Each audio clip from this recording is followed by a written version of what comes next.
People are now already voting. That's right. The race is all but over. Do you think you've done enough to win? We think so. We think we don't have a broad path, but we do have a path to victory, and it's because we signed up some 17,000 new members, and there were tens of thousands of new members that signed up directly with the Conservative Party. In fact, Main Street estimated that some 50,000 people joined the party to stop what some call Trump North, and we think we'll get a lot of that support. In the last couple of days, 3 of these third-party groups that sprung up organically to get people to sign up to the party have endorsed my campaign. So our job now is just to get out that vote. If we can get out that vote, then we have a path to victory. Back to the route to victory, some campaign insiders are suggesting it would take a blockbuster deal between what have been traditionally referred to as middle-tier candidates, of which you are one, people like you, Scheer, O'Toole, to stop a Bernier victory. I mean, it seems no doubt that he was one of the front runners.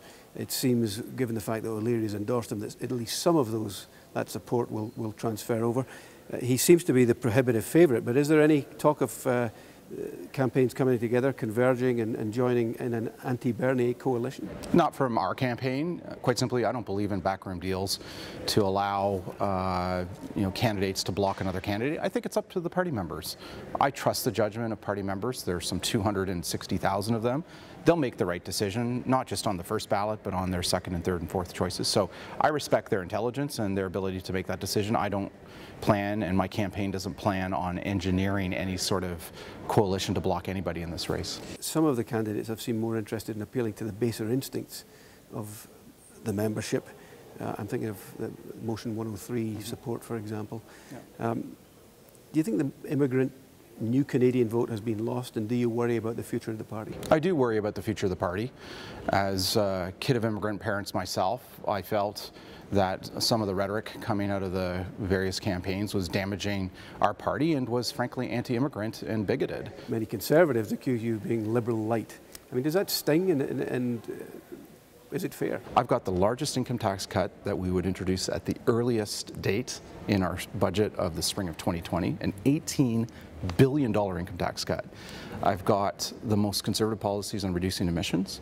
Any conservative economist will tell you that a revenue-neutral carbon tax is the most economically efficient way, the cheapest way to reduce emissions, because it uses free market forces. And I've taken on the mantle of Preston Manning's reform movement of the 1990s. I've got the most ambitious plan for democratic reform of all the candidates. So on policy, I've been arguably the most conservative. Where I differ from most of the other candidates is that I have been inclusive as a leadership candidate. And I've rejected the politics of fear and division and rejected the politics of playing to anti-immigrant sentiment. I make no apologies for that. Those to me are standing up for minority rights is a core conservative value and in the best of the conservative tradition. You have a path to victory, but it may not be a broad path to victory.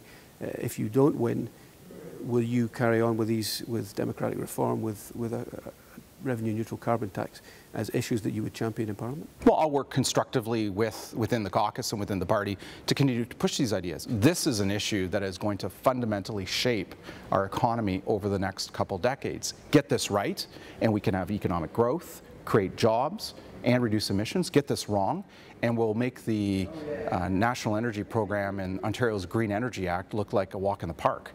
So this is why I feel so strongly that we've got to rethink our position on this and why I'm fighting for this.